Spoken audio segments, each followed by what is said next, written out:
Hello, I'm Martin Lewis, and I just wanted to give you a quick 2-minute briefing on whether you should be showing your boarding pass when you buy goods at an airport.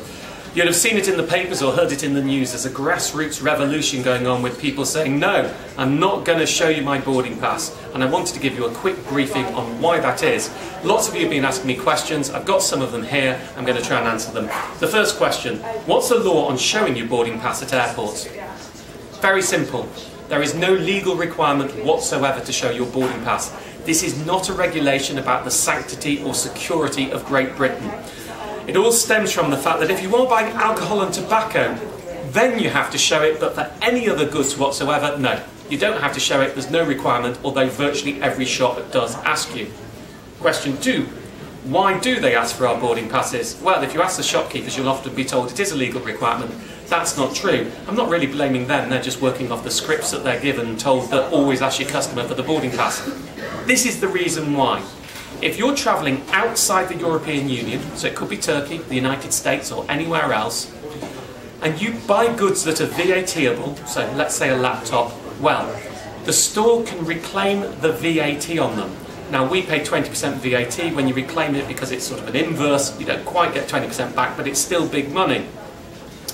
But they can't do that unless they can prove that the customer was going outside the EU, and that's what they use our boarding passes for, to give them the proof to be able to reclaim that money. They should be passing that on to us. I'm not saying they legally have to, I'm saying they should morally, and in fact the Treasury came out today and said they should as well. But most shops aren't. They claim that this is part of their global pricing, so the money they get back goes to reducing prices across the board. I'll leave it up to you to decide whether you actually believe them. Question 3. If you refuse to show your boarding pass, do they still have to serve you? No. There's no law that says a shop has to ever serve you. It can always refuse your custom, with the only exception being if they're doing it because of discriminatory purposes, gender, sexuality or race. You can simply walk into a shop, you say I won't show my boarding pass, and they say then I won't serve you. And in fact this has happened to me in the past, not for political reasons. I didn't have my boarding pass because Mrs. Money Saving Expert had it. I was going into a shop to buy something, they asked for it, I said I haven't got it, they said can you get it, I said no. I said you don't have any legal requirement to see my boarding pass, they said yes we do. I had an argument with them and they wouldn't sell me the goods. There we go, probably my fault for being so belligerent at that point. But if we're doing it about political reasons, it changes. But you may say, hold on, if they're just going to not sell me the goods, what's the point in doing this? Well, it's very simple. They might refuse me, they might refuse you, or him or her, but if we all do it, then you've got mass action and we're hitting their profits because, okay, refuse us, but you're going to have no customers. The people working in the shops are going to tell their managers who are going to feed back to the chief executives of the companies, and we might be able to put pressure on them to change their policies. Now, question number 4, is it illegal for them not to pass the VAT on? No, they're not breaking the law here. I would say this is a moral code, not a legal code. And in fact, I think there's a fairness here.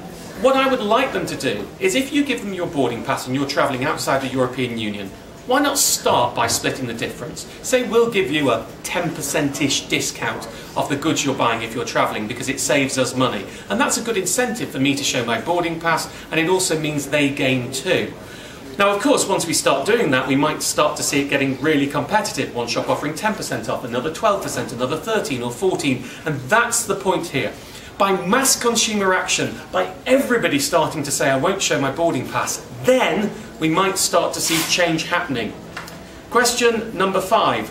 Some people and some stores like Smith's are saying it's not technically possible for them to be able to give a discount on this basis if you show your boarding pass. I'm sorry, I think that's a palpable load of baloney. I do not believe it's beyond the wit and wisdom if you've got a boarding pass that says where people are going and the store is going to use that to reclaim its VAT, not to be able to use that to have an instant discount at the tills.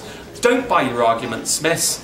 Sorry, I think it's perfectly possible for you to give people a discount. Why not start doing it? There's real angst over this. For years, we all know it's a hassle when you're asked to give your boarding pass. You haven't got it with you. We have to get it out of our pockets. And now people have learned that the only reason is because it gains companies and not passing anything back to us. People are angry about it. So it's time to see a change.